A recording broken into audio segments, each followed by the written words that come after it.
Qualifying leads is one of the biggest wastes of time and money in business. Manually reaching out to every single lead, not knowing whether it's an opportunity or not, is a job for AI. By the end of this video, you'll have a lead qualifying agent that will get qualified leads booked in, filter out disqualified leads into another flow, and it'll have a professional dashboard to track it all. We're building this for a real estate company, but you can build this for whatever company you want. Whenever I say real estate, just swap it out for whatever you want. If you've never built an AI agent before or even seen Claude Code, don't worry, just follow along with this video and by the end you'll have it up and running. So let's begin. Right, so we're in VS Code and we've got Claude Code loaded up. If you don't know how to get to this screen, I'll show you now. So firstly, search up Virtual Studio Code and get it downloaded. And once you're inside it, go to the extensions menu on the left, install Claude Code, and then once you've got that installed, press the little Claude button in the top right, which will open up the chat box. Then you can close out of that and then you're in. After that, create a folder anywhere you want on your computer called Claude Code, and then within that folder, create a folder called lead-qualifier. Once you've done that, come to the top left, File, Open Folder, and then open that folder. Come over to the top left where it says Explorer, press on that, and then you'll be within your lead qualifier folder. But right now yours will be empty. If you want to get it set up exactly like this, just go to the first link in the description. It'll be a GitHub link. Copy that link, paste it in here, and tell Claude to get those files and put them in the folder. At that point, you'll have the Claude MD, Plan MD, and the Progress MD in the folder. Don't worry if you don't have these yet. I'm actually recording this after I've built it. So what these are, you can just press into them and it will open them up. But what they are is the Claude MD basically tells Claude a little bit about you and how to use the Plan and Progress MD. So the Plan MD is what's going to hold the entire plan for the project. And then the Progress MD tells Claude where you're up to with the project, because as you're building, you'll have to clear the chat and then start a new one because the context window fills up. But I'll show you how to do that as we go. But once you've pasted that link in here and you've got these three files, you're pretty much ready to go. You can just tell Claude to get up to speed with the project, and then it'll probably say something like ready to start with phase 1. But I thought it'd be useful to include a little snippet of how I like to make the plan. And just a quick one, if you're building this for your own business and say you use a form on your website already or a CRM, just tell Claude exactly what to use and it will help you set it up exactly to your system. But anyway, it'll cut to me before I start the build and I'll show you how I make the plan. So how I like to do it, I have a voice to text on my PC where I pretty much just speak into the mic and tell Claude exactly what the agent is I'm trying to build. And then I go back and forth with it a few times doing that until I'm at a final plan. So I'll show you the first message I'm going to send off, and then I won't bore you with me going back and forth with it, but I'll show you the final plan we come up with, and then we'll get into the build. We're building a lead qualifying AI agent today. So we're going to need a website with a form submission on it so we can send form submissions over and test it out. So we're going to use email and text as the avenues to speak to the customers. And we're going to be in the real estate niche. So the rough flow will be, I submit a form, it will determine whether I've given a mobile or a landline number. If we've given a mobile number, then we'll text that prospect. If I've given a landline number, we will email them. And we'll have a predetermined sequence of qualifying questions after that we're going to ask the prospect. We're going to give it functionality to book them straight in for an appointment, send follow-up texts, and we're also going to build a professional dashboard for this as well. So I'm just going to send that off as a first message, and then I'll go back and forth with it to refine it, and then I'll go through the final plan before we get on with it. So I'm nearly finished with the plan. It's just come up to the qualification flow for real estate leads specifically. So first you got to figure out if they're going to be buying or selling, or if they want to buy or sell. And the buyer path, they ask a load of specific questions related to that. Seller path, same thing for that. And then appointment types. So do they want a phone consultation, property viewing, or property valuation for buyers or sellers? And what happens to unqualified leads? So there's 4 types of leads that it's going to be qualifying out. So the qualified are hot, ready to book an appointment. Nurture, warm, so they're interested but they're not ready yet. So you put them onto a drip sequence. Might be either a text or email sequence. Disqualified, cold, so basically your tire kickers, already with another agent, no real intent, probably just shopping around the market and they weren't really ever going to work with you. And then unresponsive is just they stop replying. So follow-up sequence similar to the nurture one. Right, the plan is complete. So we've just got a bit of context at the start, basically what we were talking about at the start with the form submission and then the routing based on either the mobile or a landline. We've got the tech stack, so we're using a Python and Fast API backend, a React front end, a Supabase for the dashboard, Numverify to figure out if it's a mobile or a landline, Twilio to send our texts, Mailgun for the emails. The AI, we're going to be using Claude API. I feel like it's the best at writing like a human. Webhooks, ngrok to receive the different webhooks. Qualification flow, like we were speaking before, the buy sell branching, different appointment types, disqualification triggers, and project structure. So you don't have to worry about that. That's unless you're technical and you understand it, but you don't really have to worry about it. Phase 1 is the project setup and landing page. So it's just going to skeleton out the project on the back end and build our front end with the form submission. Phase 2 is the phone detection and lead routing. So that's the Numverify, getting that set up to figure out if it's a mobile or a landline. Phase 3, SMS conversation with Twilio. Phase 4, email conversation with Mailgun. Phase 5, appointment booking and disqualification. Phase 6, the professional dashboard, and that's it. Right, let's tell it we approve the plan and get on with phase 1. We're now at phase 1.2 out of 1.7, and it's now time to set up our Supabase database. Here's exactly what to do. So create a Supabase account and project. All right, once you've made an account in Supabase, you should be on this screen. You just have to create a new project in the top right there. I'm just going to call it lead qualifier. Give it a password and then go to your region as well, so you can be a bit more specific than just the continent. So I'm going to go with London and then create new project. And once you're in the project, you want to go to SQL editor on the right and then go back into Claude Code and copy this, paste it in here, run it, and we should get success, no rows return. There we go. And if we come over to table editor, there it is, the leads and the columns it's gone with: the ID, name, email, phone number, phone type, lead type, property, interest, the status, qualification, data, and created app. And once you've done that, we're going to need the API keys. So come over to your project settings, API keys, and then come over to legacy and on service role API keys. And then this is the one you want, the service role secret. And we're also going to need the Supabase URL in a sec, but I'll just get it to create an environment folder with placeholders so we can copy and paste it straight in. There we go, it's done that. So if we come over to backend and then just press on the environment, and you'll just copy and paste your Supabase private key in there. And now we just need the Supabase URL. So if you go back on Supabase, go over to your project overview, scroll down, and then your project URL is right there. Right, now I'll just tell it to carry on, and then I'll check in if there's anything else to do. All right, it's finished putting the backend server up, and it's also finished the front end. And here's a look at what that looks like. So it's a very basic form. Obviously, this would be embedded into a proper website with a real client. So I'm just going to fill this out really quick, make sure all the data is landing in the Supabase database correctly. And there we go, there's the one we just pinged off. It looks like Claude Code did its own test just below. But the phone type's not coming back yet just because we've not set up Numverify yet. But all looking good. So you can see the context window is getting filled up there. So when that happens, I usually just say this: can you update the progress MD with exactly where you're up to, so that when I clear the chat, a new agent will have exactly all the information it needs to pick up where you left off.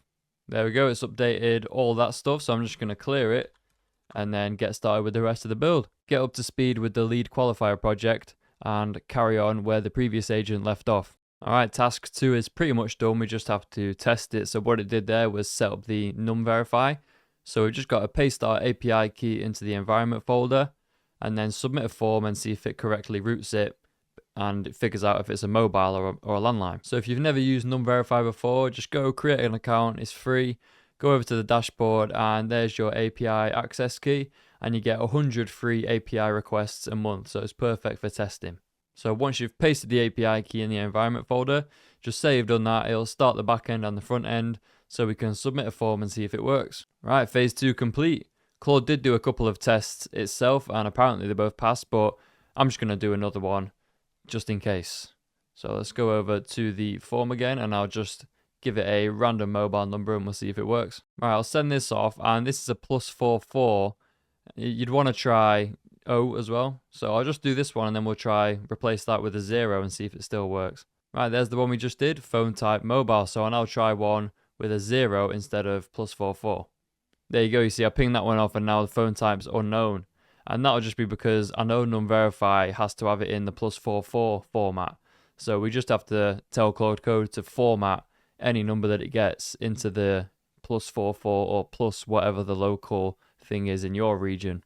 Alright, sorted. I just did another test and it seems like it just needed to restart the server for the changes to take effect, but either way it's working now. So the context is getting up there now, so I'll just clear the chat and then we'll crack on with the build. Alright, phase 3 is next, but before we can start that, we just need a couple of API keys. First one is Twilio. If you just go to console.twilio.com, make an account, and then you'll be on this page on the dashboard. Just come down and these are the two of the things you need, so the account SID and the auth token. Copy and paste them into the environment folder, and then you're going to need to buy a phone number. So if you come over to phone numbers, manage, and then you can either buy a number. I've already got one, so I'm just going to come over to active numbers, but just buy a local mobile number in your area.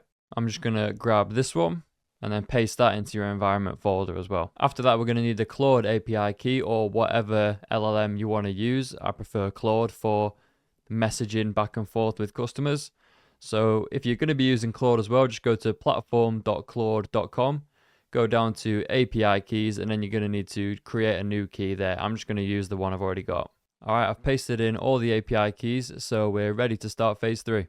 All right, so step 1 in phase 3 is creating a couple of new tables in Supabase. So I just copy all of this, jump back into the Supabase project, come back to the SQL editor, paste it in there, run it, and there we go. So if we come over to the table editor now, as you can see, we've got 3 conversations and messages as well. All right, I've put that in Supabase. Let's continue. At the end of phase 3, you're going to need to update your Twilio number with a webhook URL. So this is mine, so I'm just going to copy that, come over to your phone number in Twilio, and under messaging configuration, just paste that in there, paste it in both of them. You might as well, because that's just if the primary one fails. There we go. So if we come back to the form, I'm just going to fill this out with my actual phone number, send it off, and then see if we get a text. There we go. We did get a text. Hi Tom, thanks for your interest in finding a 3-bed house in Manchester. That's what I put in the inquiry form. I'm Sarah from the team, and I'd love to help you find the perfect property. Which specific areas of Manchester are you focusing on? That's pretty decent. Let's just say South Manchester. There we go. It's conversating, and it's asked us for our budget. Let's say 400k. There we go. Another good qualifying question. Are you already pre-approved for a mortgage, or do you have a agreement in principle in place? Let's just say I'm approved for one. Excellent. That puts you in a strong position. What's your timeline looking like? Are you hoping to move ASAP or thinking more 1 to 3 months? Let's just say ASAP. Another good qualifying question. Are you a first-time buyer or have you bought property before? Let's just say first-time buyer, because I know that's more favorable than having bought one before. There we go. It's asked us, are you currently working with another estate agent or are they the first? I'm just going to say you are the first. Right, and now it's offered the phone consultation. So I think we get the idea with that. We've not connected the calendar yet, so it won't be able to book us in just yet, but that went really good, to be honest, just for straight out of the box. So let's go back to Claude now, saying it all worked and we're ready for the next phase. So just before it starts with phase 4, you don't really want to start a new phase when the context is over 50%. So I'm just going to get it to update the progress MD again, and then we'll clear the chat, and then we'll crack on with phase 4. Right, start with phase 4. So all the code for phase 4 is complete. What we have to do before we can test it is first paste our Mailgun API key into the environment folder, and then configure a Mailgun inbound route. So I'll show you how to do both of these things now. So for the Mailgun API key, go on to Mailgun, come over to the top right under API security, and then you just create a new key, copy that, and then paste it in your environment folder. And for configure a Mailgun inbound route, you just go over to Mailgun, come over to the side under send, come down to routes, create a new route in the top right, change this expression type to match recipient, and then put whatever you're going to be sending the email from. So I'm just going to do john@mail.centenay.com, and then tick forward, and then you're going to want to ask Claude to give you the webhook URL to put in here. Once it's done that, paste that in there, create the route, and that's all sorted. So I'd never actually used Mailgun for webhooking and using AI to respond. I'd only used it for outbound and then forwarding the responses onto a different email. But you can literally just say, need help with this step, configure Mailgun inbound route, and then it will tell you exactly how to set it up. So the only requirement with using Mailgun is that you need a company domain. So if you're building this for a client, every single company, pretty much, apart from the really small ones, will have a company domain. So they'll just have to update a couple of DNS records in their domain, whether they bought it on GoDaddy or something like that. If you're building this for yourself and you don't have a domain, just set this part up with whatever email you use at the minute, whether it's Gmail or Outlook, and then you can even create a new account on there and send the emails from there. Alright, this should now be set up to detect whether it's a mobile or a landline. So I'm going to put a landline in there and my email address, and then it should send me an email. Right, well, it did send the email. There's a look at it. I don't know if I like how it's styled this, is the only thing. I think I prefer it to just look like a normal email. But either way, I'm just going to reply to this, see if we get a response. I won't go through the whole example like I did with text, because if it responds once, then it'll ask all the questions. So let's just ping off an email and see what it looks like when it sends us one back. So it's just asked us what property are we talking about. So I've just put, "Hi John, this is a 4-bed house, Tom." Alright, so it's been a few minutes, it didn't reply, and the reason being, in the database, because we've done so many tests, my email, tom@sentinel.com, has got loads of different IDs. So the ID we sent over, it didn't know which one to pull back. So I've just gone back and forth with Claude Code, and we should have figured it out now. There we go, we've got the email back. "Hi Tom, thanks for getting back to me, da-da-da-da-da." I still don't like this styling it's done, so that's probably the next thing I'll fix. So there we go, fix those little design issues. That looks much better. That looks like an email you'd actually read and respond to. So I've just said I'm looking to buy a London apartment. It's asked me things like which area, what's your budget. So I'll just put I'm looking into central London apartments with a budget of 2 million, and it's got back to me with that response. Pretty good as well.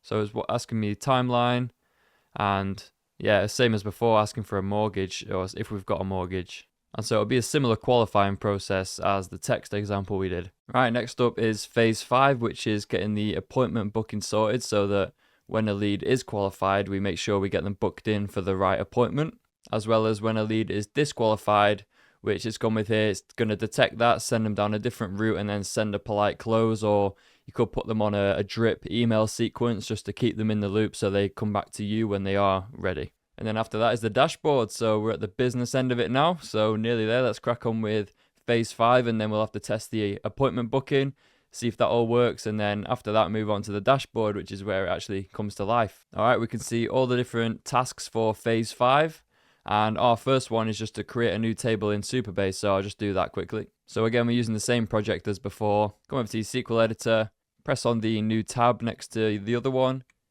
paste your code in, run it, and then all good on that. Now let's have a look. Come over to table editor. There it is, appointments. So all the appointments will get logged in there, so that if someone has to call back to rearrange, we've got their appointment ID and all that sort of thing. So it's saying phase 5 complete, but I'm aware I've not actually given it any credentials for a calendar yet. Okay, so for this build, it's not included actually booking it straight into the calendar. It's just going to do it all from the dashboard. But I do want it connected to a calendar, to be honest, because if you're following along with this video and you're getting it set up for your business, then obviously you want to connect your calendar to it, and I don't want you to have to just figure that out by yourself. And obviously it depends which calendar you use. You might use Outlook or Google or Calendly. They're all pretty easy to set up. I'm just going to set up Google because I think it's probably the most common one. So let's do it now. Right, if you've never used Google Console before, you'll just have to create a new project. So just new project and call it whatever you want. I'm going to use the one I've already got. And then come over to the top left, APIs and services, and then credentials. Then you want to create new credentials, OAuth client ID, and this is a desktop app. So you can just create that and then download the JSON there. And then once you've done that, you can just tell Claude Code that the file is in your downloads, and then it will just pick it up and put it in the right folder. Once it's confirming the Google OAuth, it will open a browser where you just have to log in with the correct email. Alright, so that's the calendar connected to the booking system done. What's next is a professional dashboard. And this is really the part that separates a normal build, say with NAN or Make or something like that, from a professional build with Claude Code and Python. This is where you can charge much more for the build, because it's not like an ambiguous system behind the back end that no one gets to see and they randomly get text from leads, or they get an email from or you've got a new lead, they can see everything that's happening on the dashboard. Right, let's get it started on phase 6. All right, so it's finished most of phase 6. The dashboard layout, the few API endpoints, the different pages, some stats, and now it's just going to set up the Supabase real-time subscription so that as soon as a new lead is sent across, it updates the dashboard automatically. Let's have it carry on, and then we can do a couple of full tests and have a look at the dashboard. All right, phase 6 complete. All 6 phases are now done, and the agent's fully built, so we can have a look at the dashboard at that link. So I'll just pull that up now. All right, so there's a look at the dashboard, and it looks pretty ugly, if I'm going to be honest with you. But we didn't give the agent much to work with. We didn't really give it any design information, so we're just going to go back and forth with it a couple of times and get it looking a bit better than this. All right, there we go. I've got it looking a little bit better. There's all the tests we were doing. You can click into each of these and it will show you the different routes. On the left, you've got your pipeline of buyers and sellers, and then you got your different headings over there as well. This would be really valuable if the company doesn't have a CRM already and all their leads are just getting dropped into a spreadsheet then they then have to look at, or the leads are just getting emailed to them. But if you're dealing with a company with a CRM, obviously that's where the leads would already be going. So they might not need something like this, and you would just integrate into the CRM. And there's the form submission page. It just changed a couple of the colors. Right, I've just done the first test on mobile. As you can see, it took me through all the questions: budget range, location, about the mortgage, timeline, first time buyer, all of that. And we got booked in for a phone consultation. And if we go over to the calendar, there it is, booked in for Monday the 23rd at 10 a.m. And if we come over to the dashboard, there we are right at the top, appointment booked. Click into that. I've just changed my phone number, but there's our phone number, email, and the whole conversation that we had with the agent. And it's got little cards on the left here with our lead info, qualification answers, and the appointment. So now I'll just do a quick test on email.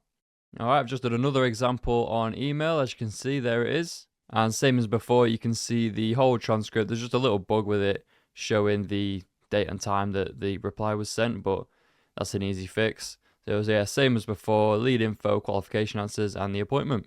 So that's everything. Hopefully you were able to get it set up for yourself. And if you wanted me to build you something like this for your business, you can always get in touch at tom@centenay.com. But either way, I really appreciate your time and thanks for watching.